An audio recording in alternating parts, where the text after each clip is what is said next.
এই পশ্চিমবঙ্গে মহিলারা সুরক্ষিত নয়। আজকে আমরা দেখতে পেয়েছি যে আবগারি দপ্তরের বিভিন্ন জায়গায় অর্থাৎ বিভিন্ন বারে, নাইট ক্লাবে মেয়েদের কর্মসংস্থানের কথা বলছে। ভালো, কর্মসংস্থানের জন্য আমরা প্রতিবাদ করছি না, কর্মসংস্থান নেই পশ্চিমবঙ্গে। তো আবগারি দপ্তরে বা বারে আমরা কর্মসংস্থান রাখতে বলছি, সেখানে কি মেয়েরা সুরক্ষিত? আজকে পুলিশ স্টেশনে মহিলারা ধর্ষণ হচ্ছে।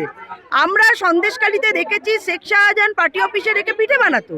আজকে আরজি করের মতো ভয়ঙ্কর ঘটনা আমরা ঘটে যেতে দেখেছি, এবং এরম আরজি কর প্রত্যেক দিন এই পশ্চিমবঙ্গে ঘটে চলেছে।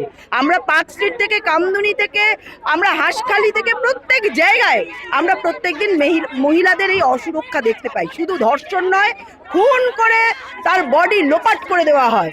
তো এর প্রতিবাদে যেভাবে আমরা দেখতে পাচ্ছি যে বার গার্লস হিসাবে বা যেভাবে মেয়েদের নাইট ক্লাবে যেভাবে কর্মসংস্থানের কথা বলা হচ্ছে, কর্মসংস্থান করা হোক, আগে সুরক্ষা দেওয়া হোক মেয়েদের।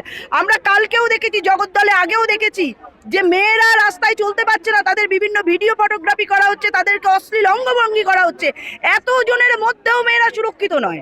আজকে থানাতেও মেয়েরা সুরক্ষিত নয়। তাহলে আজকে আপনারা বলতে পারছেন সারা রাত এই মুখ্যমন্ত্রী বলেছেন যে রাত্রিবেলা কর্ম বন্ধ করে দেওয়া হোক, কারণ রাত্রিবেলা মেয়েদের সুরক্ষা দেওয়া যাবে না। অর্থাৎ মুখ্যমন্ত্রী জানেন যে এইখানে মেয়েরা সুরক্ষিত নয়, সেই জন্য রাতের কর্মসংস্থানে তিনি না করেছেন। তাহলে আজকে কিভাবে এই বারে বা নাইট ক্লাবে মেয়েদের কর্মসংস্থান করছেন?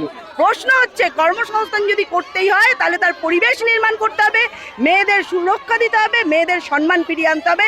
তবেই তিনি এই আবগারি দপ্তরের বিভিন্ন জায়গায়, সে নাইট ক্লাবেই হোক, আজকে বিভিন্ন লিকারের দোকানেই হোক, শপে হোক, যেখানেই হোক, তারা কর্মসংস্থানের ব্যবস্থা করুক। আমাদের আপত্তি নেই, কিন্তু আপত্তি আমাদের সেই জায়গাতেই যেখানে নারী সুরক্ষা নেই এই পশ্চিমবঙ্গে। এবং আমি মনে করি মহিলাদের সব থেকে শত্রু এই মুখ্যমন্ত্রী, কারণ প্রত্যেকটা ধর্ষকদের ক্ষেত্রে তিনি ঢাল হয়ে দাঁড়ান, সমস্ত তথ্য প্রমাণ এই পুলিশদের দিয়ে লোপাট করান, এবং যারা সত্যিকারের ধর্ষিত হয় তারা জাস্টিস পাচ্ছে না।